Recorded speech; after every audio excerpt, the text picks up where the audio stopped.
Hello friends, today I'll be making a video on Colreg Part B, Section 2, Rule 11, 12 and 13. And I will also discuss some important situations which a surveyor may ask during the orals. Let's get started. We start with Section 2. Section 2 stands for Conduct of a Vessel in Sight of One Another. That means when you can visually observe the other vessel from your ship, then this section will apply. This section starts with rule number 11 and ends with rule number 18. Rule number 11 is application. So rules in this section apply to vessels in sight of one another. Thus, all the following rules in this section will not apply if the other vessel is not being seen visually. So there is no overtaking situation or head-on situation or crossing situation if the other vessel is not seen visually. Let's get to the next rule, Rule 12, Sailing Vessels. Again, this rule will apply when they're in sight of one another. And Part A talks about three situations.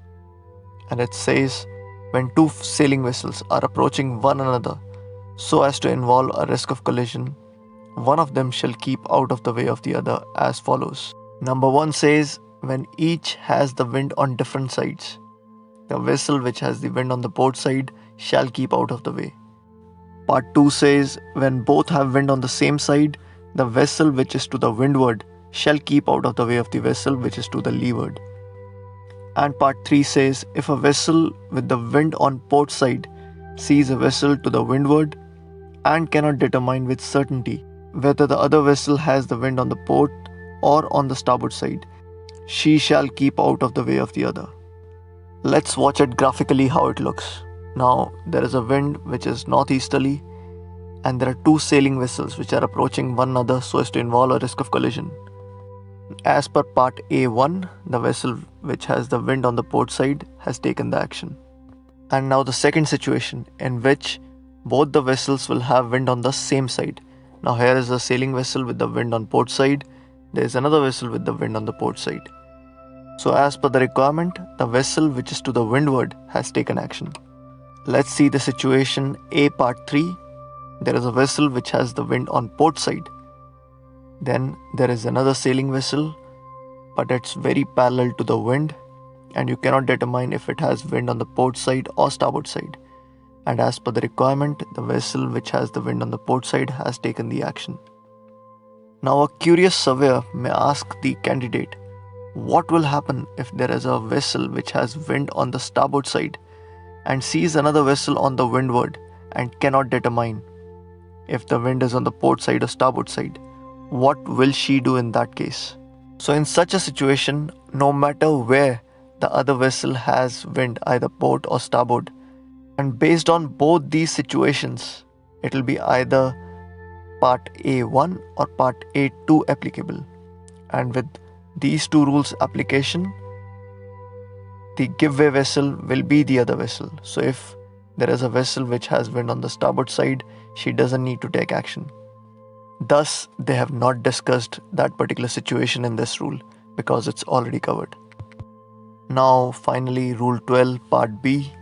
For the purpose of this rule, the windward side shall be deemed to be the side opposite to that on which mainsail is carried, or in case of square-rigged vessel, the side opposite to that on which the largest fore and aft sail is carried. So as per the clipping, the side opposite to which the mainsail is being carried is the windward side. So now let's try and see how we can remember this. So there are two parts.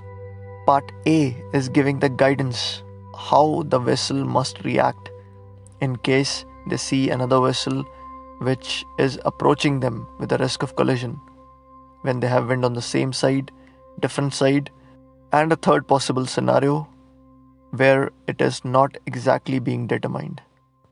And Part B is just about the guidance on how will you determine which is the windward side and which side is the vessel experiencing the wind. See, one way to remember is through logic. What we need to consider is, at sea, in most of the situations, it is recommended that you alter your course to starboard, like when two power-driven vessels, as per rule number 14. The action both the vessels take is alter to starboard. In narrow channel, you are normally asked to keep on the starboard side of the channel. And even in the traffic separation scheme, we proceed in the starboard side lane of the TSS. Now imagine having a situation of head-on in the TSS. As per the A part, you are not relieved of your obligation to keep out of the way as required by other rules. Thus, in a TSS also, in case of crossing situation, head-on situation, you alter to starboard. That means going away from the traffic which is coming from the opposite lane. What I'm trying to say is there is a standardization. There is a better action when you're altering to starboard. Thus, they also want the sailing vessels to do the same, alter to starboard. That is why, as per part A1, the responsibility is put on the shoulders of sailing vessel which is experiencing wind on the port side. So wind on the port side can easily push the vessel to starboard side, and the other vessel can just maintain her course and speed. And in the part B, logically, the vessel which is on the windward side is likely to experience more wind if the two vessels are close to each other, because the leeward will have less control. Thus, the responsibility is put on the vessel which is on the windward side. And finally, there is only one other situation possible. In case a vessel has wind on the port side and the other vessel is not sure whether it has wind on the port or starboard side. Thus, the vessel which has the wind on the port side shall take the action. And part B of rule 12 is mere guidance. Let's now talk about rule number 13, overtaking. So this is one of the most powerful rule because it starts with notwithstanding anything contained in the rules of part B, section 1 and 2. Any vessel overtaking any other shall keep out of the way of vessel being overtaken. This is a very bold statement which is not used anywhere else in this section. So it clearly says that if there is a vessel which is overtaking, she shall keep out of the way of the vessel being overtaken, no matter what any of the rule in section 1 and 2 of part B says. Point to note here is that section 3, restricted visibility condition, is not covered, which is rule number 19. So in any question for a conduct of a vessel in restricted visibility, there is no overtaking situation. That you need to remember. Then part B says a vessel shall be deemed to be overtaking when coming up with another vessel from a direction more than 22.5 degrees abaft her beam.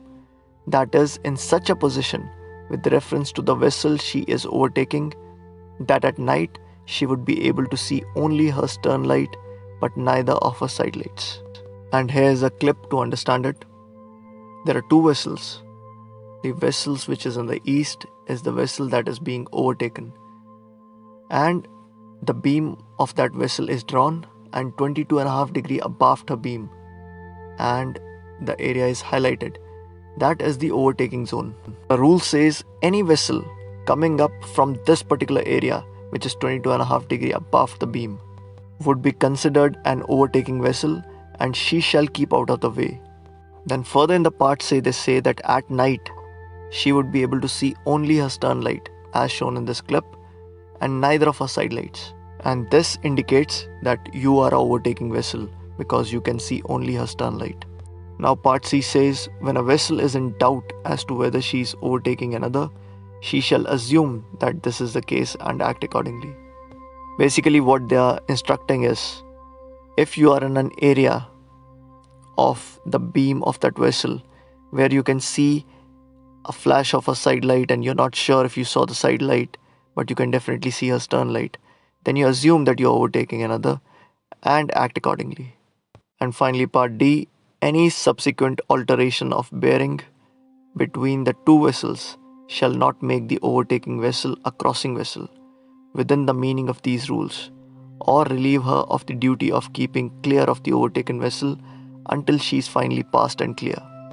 Now what part D means is, after a while when you're overtaking, you'll get close to her and now the vessel which has overtaken is not really above the beam 22.5 degrees.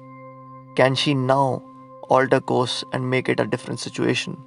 What will happen if the vessel which has now overtaken alters to port, trying to cross the bow of the vessel she has just overtaken?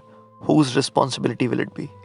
Because under normal circumstances, if these two vessels are crossing with this bearing, then the vessel which was just overtaken becomes the giveaway vessel, requiring her to take an avoiding action.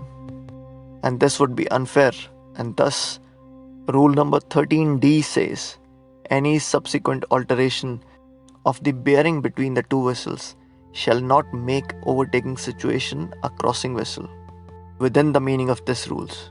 Thus, she is not relieved of her duty to keep clear of the vessel she has overtaken until she is finally passed and clear.